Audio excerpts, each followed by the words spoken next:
I need it.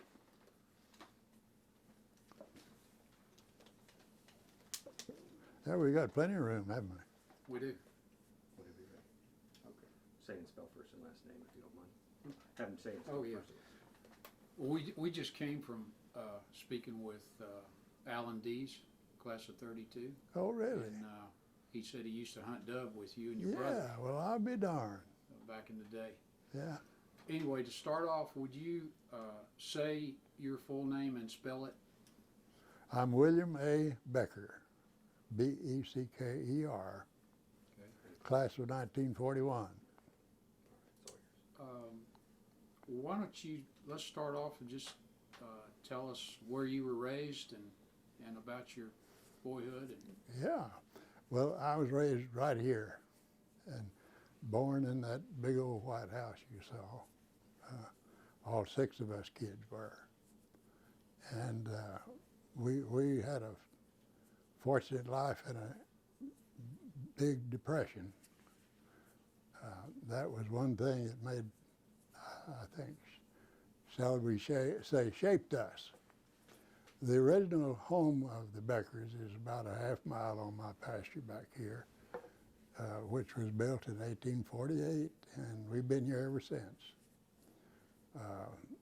My dad was a farmer, rancher, and owned a cotton gin that he inherited. And during the Depression, he said, I used to be able to make a living at any one of these things, and now I can't do it with all of them. When I left to go to A&M, he handed me a checkbook, and he said, you better take this with you, but just remember, I don't have any money. and that was true. It was borrowed money he was using. what was it like around as a boy in Kaufman, Texas? And how did in school and everything? Yeah, we went through the 8th grade here. You saw the little community center sign down there? That was our country school. 4 rooms, 4 teachers. One of the teachers was principal, supervised by the county superintendent, who had a staff of 2. Look at the superintendents now. It was very simple here, but very effective. We had our own little school district. In those days, there was a country school about every 4 miles. I've gotten the impression or the understanding that the state policy was a kid shouldn't have to walk over two miles to school. And we were lucky, we only had to walk a mile. After the 8th grade, I and my siblings went to Kaufman to high school. In those days, there were only 11 grades, you know. So we went 3 years there. And Kaufman was the county seat, small, but a very nice little town. Well, did you have other classmates and buddies that were interested in going to college? And I think our school teachers here tried to point all of us that way, and a pretty good percentage did go. And a good percentage of my high school class went to college. You know some of my Aggie classmates, Chapel, for example, Roy Chapel. right. And we had Aggies from all over this county. I got to know so many of the contemporary kids over this county because we had an annual interscholastic league meet in Kaufman every year. And we had academic and athletic events. And these Kaufman County schools, country schools scattered all around, I met nearly every family that went to A&M I'd met in those years. Interesting. Did you were you involved in when you were in school in Kaufman athletics, or what was your? And my 2 older brothers, I had an uncle who had a home in Kaufman, and my 2 older brothers stayed there during the week and came home on the weekend because we didn't have the transportation for daily movement. When I entered, they started school busing. So I bused to school and back in order to do the chores. that I was lined up to do. So I, I went out for football briefly, but had no transportation to get back and forth, so I dropped out. What were some of your chores on the farm and ranch? Well, when I was first came into the cycle, my chores were to milk the dang cows. I hated that, but that was my job. That's my two older brothers ranked me, you see, and keep the firewood in the wintertime on the porch. And those were my main jobs. My next older brother, who became a surgeon later, his job was to take care of the sheep and goats. My oldest brother job was to take care of the cattle and the horses. That's the way we operated there. Well, about Kaufman, describe to us what it was like to grow up in Kaufman and what was going on there. What was it like? Well, of course, I was a country boy. My time in Kaufman basically was in school. And of course, I made friends there. They more often visited me here than I visited them there, you might understand. But when I got to be in high school, I could date once a week, and we would, my dad couldn't understand why I had to go to Terrell to find a date. But we just wasn't much to do in Kaufman. And, but when we had business, sometimes I'd go with Dad to business to the courthouse or insurance office. Or do you remember what was the main industries at the time? What was going on? Farming. Farming, Kaufman and Kemp. Most of these Kaufman County towns were farm towns. You know, cotton was big here. My dad had the cotton gin. He had an interest in gin and Kemp. His brother with him. There were two or three gins in Kaufman. Seed stores. There was a cotton seed mill there. There was a compress to compress the cotton to ship the bales. That was nearly all of it connected to agriculture, except your usual business services. Well, what did you do as a young high school student? What did y'all do to have fun? We had no money. I mentioned Roy J. Chapel. Here's an example of how we had fun. I introduced Roy J. and Helen. We were sophomores, Roy and I, home from A&M, and we had a party that night, frog gigging. And they'll never forget how they met, frog gigging. We'd have dates and they'd go hunting with us. That was convenient. They'd pick the birds for us, you know. And they loved to ride horses. Most of the entertainment was in the country for our group. There really was, there was a movie in Kaufman. We could afford that occasionally. What did it cost to go to the movie? Oh, the one in Kemp when I was a kid was 10 cents. I believe the one in Kaufman was a little higher than that when I was a kid. In high school, probably up to 25 cents maybe. Well, my dad paid us a salary, us boys, 25 cents a week when we were kids here. And you could go to Kemp and you got a Bob White hamburger for a nickel and a Coke for a nickel and a movie ticket for a dime and a popcorn for a nickel. That's 25 cents worth of fun. How did you decide to go to A&M? I always wanted to go to A&M. my oldest brother graduated there. He'd been to junior college. And matter of fact, probably one of the best years of my life was I stayed out a year out of high school because I couldn't go until he finished. And so I went the next year. I was 18 when I entered. Most youngsters entering A&M in my time was 17, 11-year high school. Right. And it was doubtful I was going to get there then. But I remember about a week before registration, he said, well, I guess you better get down to A&M.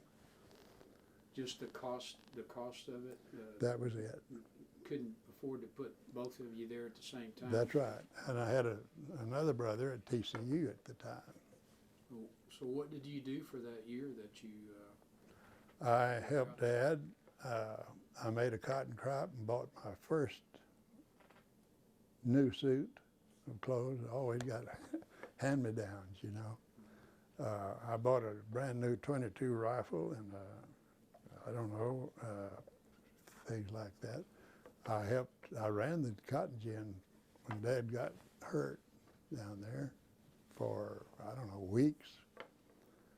Got some good experience at that. I fed out I think it was 17 young steers down there at the old seed house when we were idle. Fattened them up beautifully. This was a project for the FFA. I did continue with them and took them to market and made a net profit of $4.73 before labor costs. I should have learned then to leave farming alone, but here I am. So you finally got your chance to go to A&M. What was it like how did you get there, and what was it like when you arrived? What did you see? A neighbor boy that I grew up with had finished 2 years there, and he couldn't afford to go back, but he drove me down. And what'd you go down in? What kind of? We went down in a Chevrolet car, sedan, and he got me started. That is a place to stay. This was 1937. And in registration, I was in line, long line, just like in the Army, waiting to get to the registration desk. And by the time I got there, I'd come to know the guy standing behind me, Gabe Anderson. I don't know whether you ever met Gabe or not. And we found so much in common. We registered together, and I couldn't get a dormitory room. So I was in a project house for 3 weeks.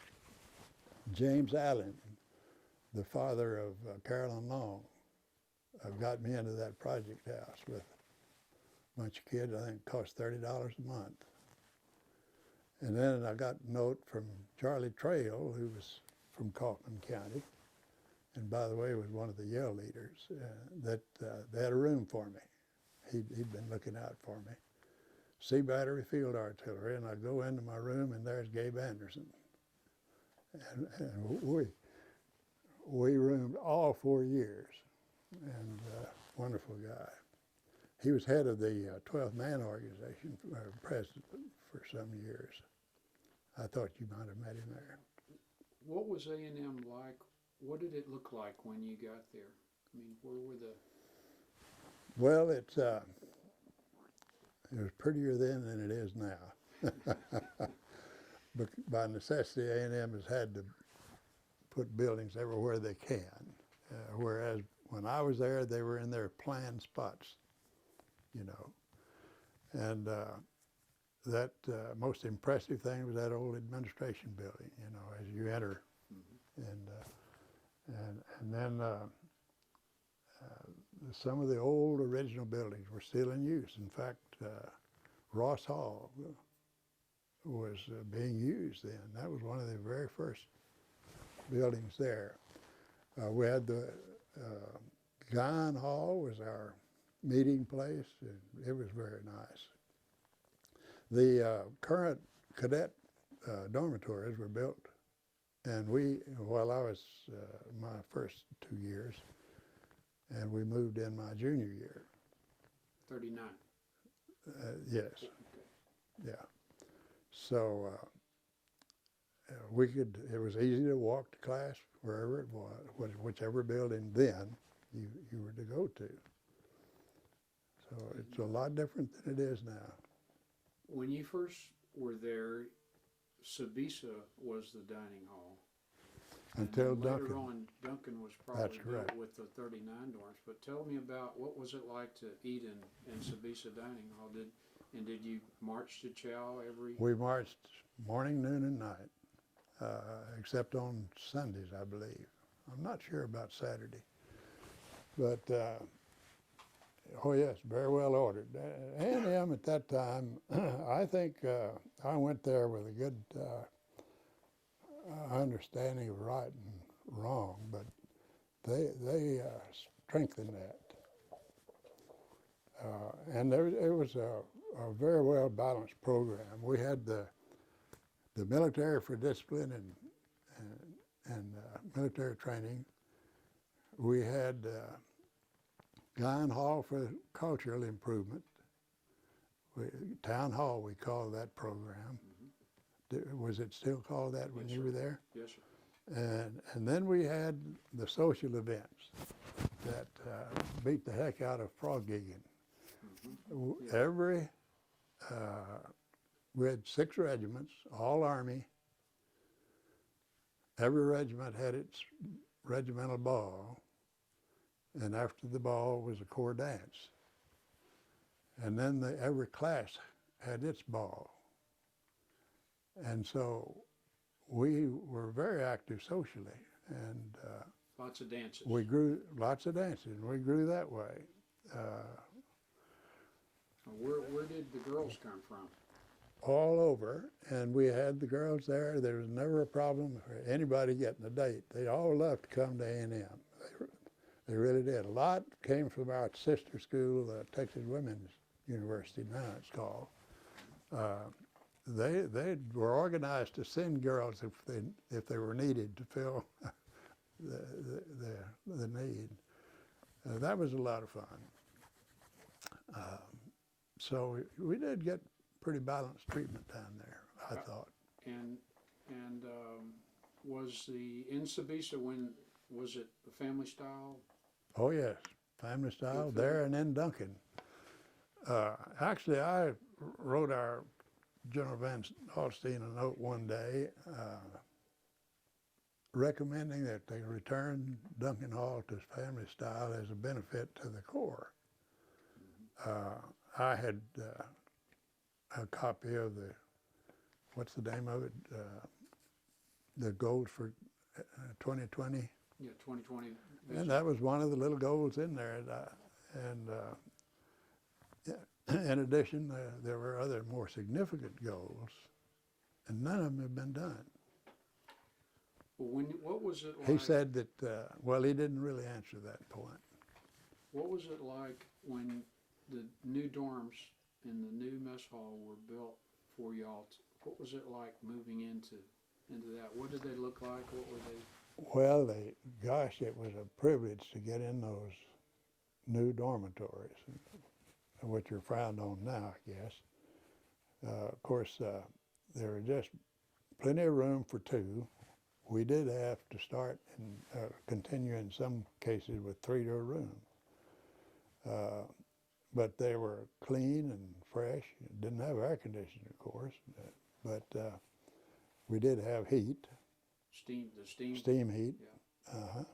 And they were so well arranged for assembling, you know. The quadrangle. The quadrangle was. It was a big improvement and very much appreciated. What were the facilities that you stayed in the first 2 years like? I stayed in Leggett Hall, and I think it's still being used. Is it used as a dormitory? Yeah. And it was kind of hard on the fish to keep it clean. you know, keep those rooms clean.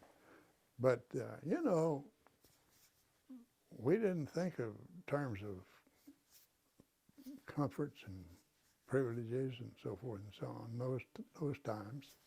I think that was another conditioning of the Depression. Well, what was it like being a fish in the Corps when you were there? Well, in my outfit, we had good commanders, and I thought we had the traditional things.